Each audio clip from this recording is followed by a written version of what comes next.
बहुत ही heart touching story, please पूरी सुनना, अच्छी लगे शेयर जरूर कर देना। एक छोटा सा परिवार जिसमें सिर्फ माँ और बेटा।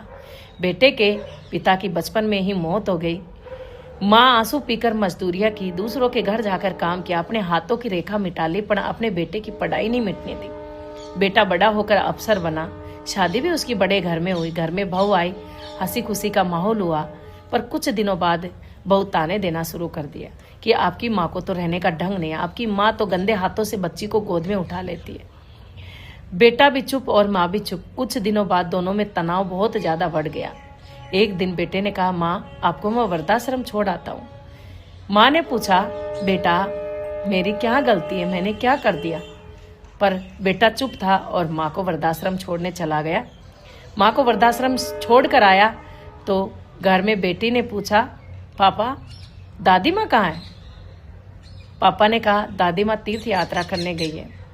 कुछ दिनों बाद जिस स्कूल में बेटी पढ़ती थी ना, उस स्कूल का टूर वृद्धाश्रम का विजिट करने गया। वहां पर एक कोने में बैठी एक दादी को देखा तो बेटी दौड़कर उस दादी के गले लग गई, क्योंकि वो उसकी दादी माँ थी।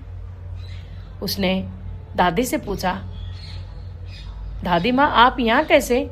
तभी दादी माँ ने उसको पूरी सच्चाई बताई।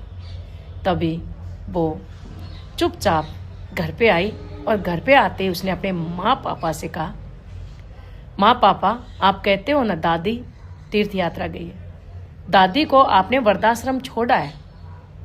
तभी पापा चुप रहे, पर माँ बोल उठी कि नहीं, आपकी दादी तीर्थ यात्रा गई है। तभी बेटी रो पड़ी और कहा, कम से कम अब तो झूठ मत बोलो माँ, मैं मेरी दादी माँ से मिलकर आई हूँ। तब दिन एक पिता बेटी से हार गया और रात को बहुत रोया। अगली सुबह अपनी माँ के पास पहुंच गया वृद्धाश्रम। अपनी माँ के पैरों में गिरकर फुट फुट कर रोने लगा, माँ मुझे माफ कर दो। माँ बोली, बेटा खड़ा हो, लोग सोचेंगे कि इस बुढ़िया ने अपने बेटे को दुखी किया होगा। पर वो रोता हुआ नहीं चुप हुआ और फिर वापस आ गया। तभी एक दिन वापस फोन आया वृद्धाश्रम से कि आपकी माँ अब इस दुनिया में नहीं रही। वो सुन खड़ा रह गया। बेटी ने पूछा, पापा क्या हुआ दादी को? अब पापा के पास कोई झूठ नहीं था बोलने के लिए। वो दौड़ा दौड़ा वृद्धाश्रम गया और अपनी माँ को देखा तो उसके हाथ में एक चिट्ठी थी।